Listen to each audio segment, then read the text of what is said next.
Welcome to the Leaders Insights podcast. Today's episode, when your job title changes before your job description does. Your job title says one thing, your actual work says another, and nobody's updated the paperwork. That's not a glitch. That's the whole story right now, isn't it? It's the story, and it's been the story every time a general-purpose technology shows up. The title is a lagging indicator. It describes what your job used to be. The work moves first, the label crawls behind by 12-18 months. But people love a title. If mine says analyst and I'm secretly running the whole model pipeline, why should I care about the gap? Because pay and promotion cycles are anchored to the title, not the work. So, there's a window where you're doing senior work at junior comps. The salary bracket tied to your old label. The operators who win notice that gap and go collect on it before HR catches up. Give me someone who actually did that. Look at what happened to customer support in 2024 and 2025. Klarna, the buy now, pay later firm, said publicly its assistant was doing the work of 700 agents. The people who stayed weren't answering tickets anymore. They were reviewing what the model got wrong and rewriting its instructions. Same title, support agent, completely different job. The sharp ones renamed themselves conversation designers and moved to teams paying 30-40% more. That's Klarna's own number, though. They had a reason to look futuristic. Exactly right, and you should discount it. It's a vendor-adjacent claim from a company that wanted a good story before a stock listing. But the direction holds, even if the magnitude's inflated. The point isn't 700 agents. It's that the task changed underneath a title that didn't. So the durable lesson here is what? Watch your title expire?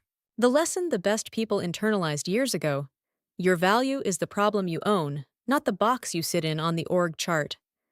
When a tool absorbs the routine part of your work, the routine part is exactly what stops paying. What pays is judgment about when the tool is wrong.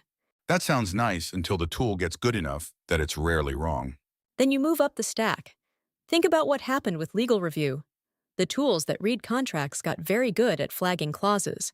So the junior associate, whose whole job was reading contracts, got squeezed. But the person who decides which risks the company will actually accept, that judgment didn't get cheaper, it got scarcer, because now one person makes 10 times the calls. You keep saying judgment.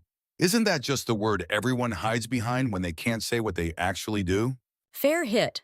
Let me be concrete. Judgment here means 3 checkable things: knowing what good looks like in your domain, knowing the failure modes, the specific ways the output goes wrong, and owning the consequence when it does. A radiologist reading an AI's cancer flag has all 3. Someone who just forwards the model's output has none. The second person is the one whose title is about to become a fossil. So how does a normal person tell which side of that line they're on? Ask what happens if you're removed from the loop. If the work still ships, slightly worse, you're doing the routine part. The machine is coming for that.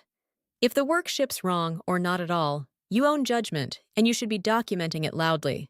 Documenting it how? Because I use judgment doesn't survive a performance review. You keep a receipt file. Every time you overrode the model, caught an error before it hit a client, or made a call the system couldn't, you write down the situation and the dollar impact. Salesforce, McKinsey, all of them will tell you AI raises output. What they can't measure is who's steering it, so you measure it yourself, because your manager is too busy watching the org chart to notice. One thing people should do this week.